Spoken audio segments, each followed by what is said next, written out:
Olá, para você que está me assistindo, mais uma vez bem-vindo ao nosso canal de aula de holandês. O meu nome é Priscila e hoje nós vamos começar com mais uma aula de holandês.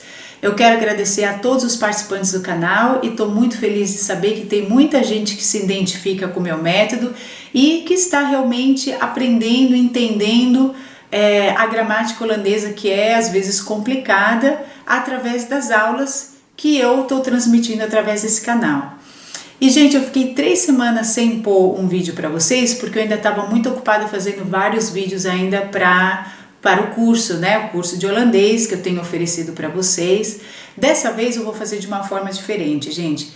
Se você estiver interessado no curso, você não precisa necessariamente entrar direto em contato comigo. Eu vou deixar todas as informações aqui embaixo, então a respeito do conteúdo, o que você vai aprender, quais são os temas que a gente vai trabalhar no curso, a frequência que você vai receber, as aulas e preço, tá? Eu vou deixar tudo aqui embaixo, você lê primeiro, você tendo interesse, aí você entra em contato comigo, tá certo?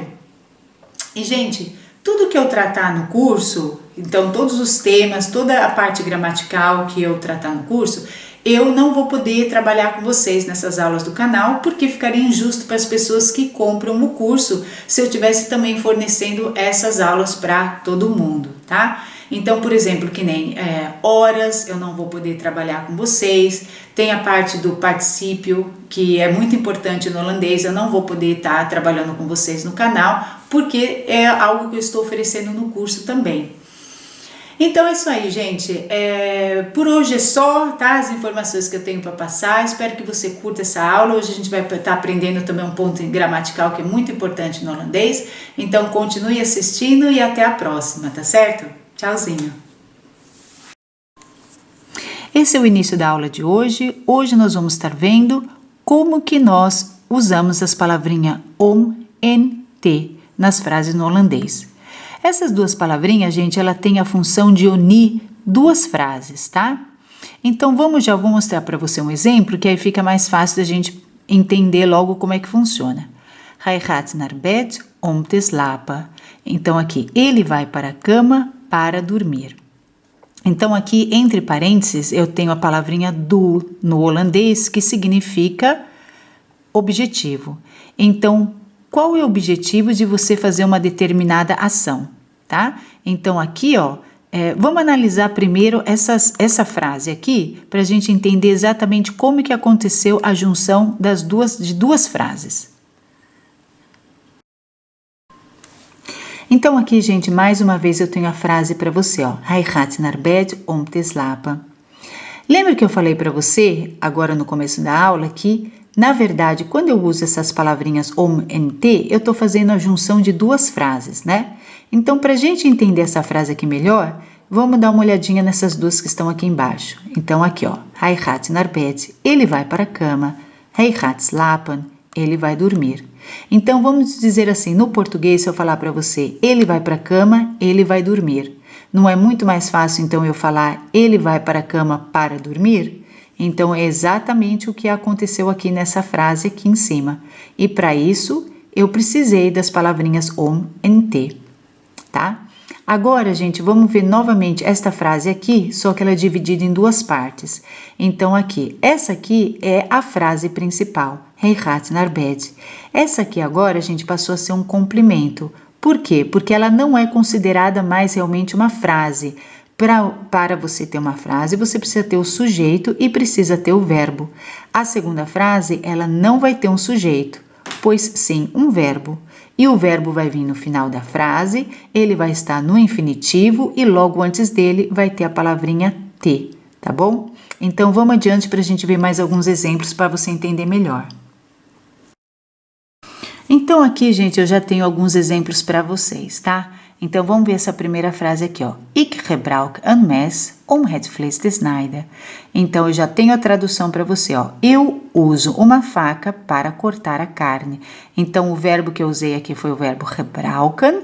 Ele está conjugado, por isso que é gebruik, tá? E aqui eu usei essas duas palavrinhas que a gente está aprendendo hoje, om en te, tá? Então, vamos ver agora por que eles não estão um do lado do outro, né? Nesse caso, gente, eu tenho a tradução para você aqui no português e eu percebi que a gente, através de comparação do português para o holandês, a gente vai ter mais facilidade de entender essa frase aqui, tá? Nem sempre é possível a gente fazer essa comparação, porque às vezes a estrutura da frase no holandês é tão diferente da do português que a gente não tem como fazer essa comparação. No entanto, dessa vez eu vi que dá sim, tá? Então vamos analisar a frase aqui novamente, ó. Ik gebruik een mes. Então, eu uso uma faca. No português é a mesma coisa, ó. Eu uso uma faca. Agora, no português fica assim, para cortar a carne. Então, eu tenho a preposição para, que é representado pelo om no holandês. Aí, agora eu tenho cortar, que é o verbo, não é?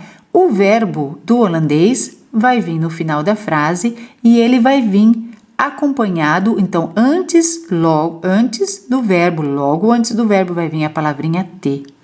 E onde que vem a palavra carne? Ela vem logo depois dessa preposição om aqui e antes do ter, tá? Que fica, então, o complemento da frase. Então, esta é a frase principal, esta é o complemento da frase, tá? Vamos ver mais um exemplo. Então, aqui, gente, que nem no início da frase, eu tenho mais algumas frases para você, para a gente ainda entender melhor ainda essa construção. Então, vamos ver. Supondo eu tenho duas frases, ó. Ik kom naar de les. Ik leer Nederlands. Então, tradução dessa frase, eu venho para a aula. Eu aprendo holandês. Então, não é muito mais fácil se eu falar assim, eu venho para a aula para aprender holandês? Então, é exatamente a frase que eu tenho aqui, ó. Ik kom naar de les om Nederlands te leren. O verbo no final, o te antes, Nederlands veio para cá, que é o idioma, e veio logo depois do om. Então, essa frase aqui passou o seu complemento dessa aqui, tá bom? Vamos ver mais essa aqui de baixo, ó. Ik ga naar de supermarkt. Segunda frase, ik koop fruit. Então, eu vou para o supermercado, eu compro fruta. O que é melhor falar? Eu vou no supermercado para comprar fruta. Então, ik ga naar de supermarkt om fruit te kopen, tá? O verbo aqui no final, kopen, no infinitivo, e fruit veio aqui logo depois do om. Então, aqui eu tenho mais um exemplo para vocês, ó. Ik heb geen zin. Ik ga niet naar de cinema. Então, eu não tenho vontade, eu não vou para o cinema, tá? Então, vamos tentar fazer em uma frase só. Então, o que a gente vai falar? Eu não tenho vontade de ir para o cinema. E que eu vou usar a preposição om e o te, tá? Ik heb geen zin om naar de cinema te gaan. Então, o verbo ir está no final da frase e depois da preposição om veio para o cinema, tá? Então, esta preposição aqui, gente, também ainda é necessária, porque no português não fica assim, eu não tenho vontade de ir para o cinema, que ficaria representado aqui, para o cinema, tá certo? Então, essa foi a aula de hoje, gente. Espero que vocês tenham gostado e que tenha sido esclarecido para você mais um ponto gramatical. Muito obrigada por assistir e até a próxima!